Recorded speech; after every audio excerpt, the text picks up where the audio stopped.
Normalmente, numa condição neoplásica, essa paciente se queixa de dor, é bem frequente, já é raro numa condição benigna, do linfedema benigno.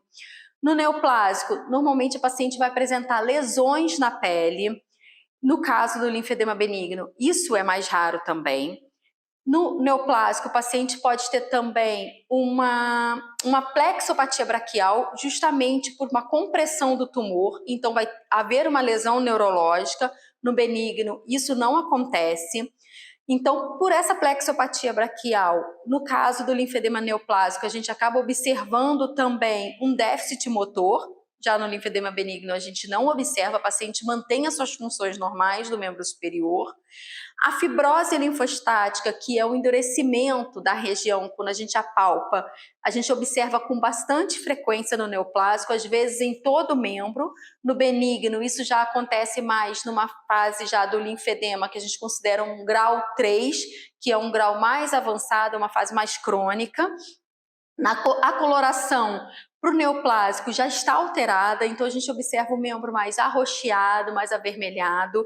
Para o benigno, normalmente geralmente a coloração está normal, a gente só observa uma vermelhidão quando a gente tem uma inflamação da pele ou nos casos de processos infecciosos.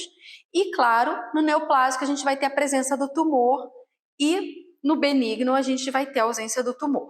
Então, agora eu vou mostrar para vocês algumas imagens do linfedema neoplásico. Então, isso é uma paciente que tem uma disseminação tumoral, outra paciente uma disseminação para a pele. Então, essas são as características do linfedema neoplásico. Todo o endurecimento do membro, uma fibrose ali naquela região. A característica seria um linfedema causado pelo bloqueio, de acordo pelo tumor maligno estar ali invadindo aquela região, ou a sua metástase, geralmente nesses ductos linfáticos. Isso vai causar um desequilíbrio no sistema veno-linfático.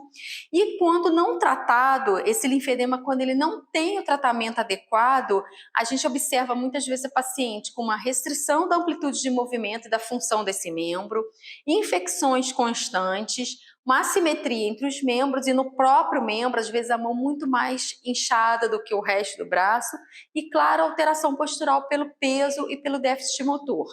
Em relação à prevalência, alguns estudos observaram que Walker e Thompson, por exemplo, publicaram um estudo em 2012 e verificaram que 10% dos pacientes com câncer avançado apresentavam linfedema. E o em 2017 afirmou que a real prevalência ainda é difícil de definir. E Hill e colaboradores em 2016 verificou uma incidência estimada de edema nos pacientes com câncer avançado poderia ser de 5 a 10% e que linfedema associado ao edema poderia chegar a 12%. E Cheville e colaboradores em 2014 publicaram em seu estudo que 85% dos pacientes com cuidados ao fim da vida, ou seja, nos últimos 3 dias de vida, já apresentavam algum grau de linfedema.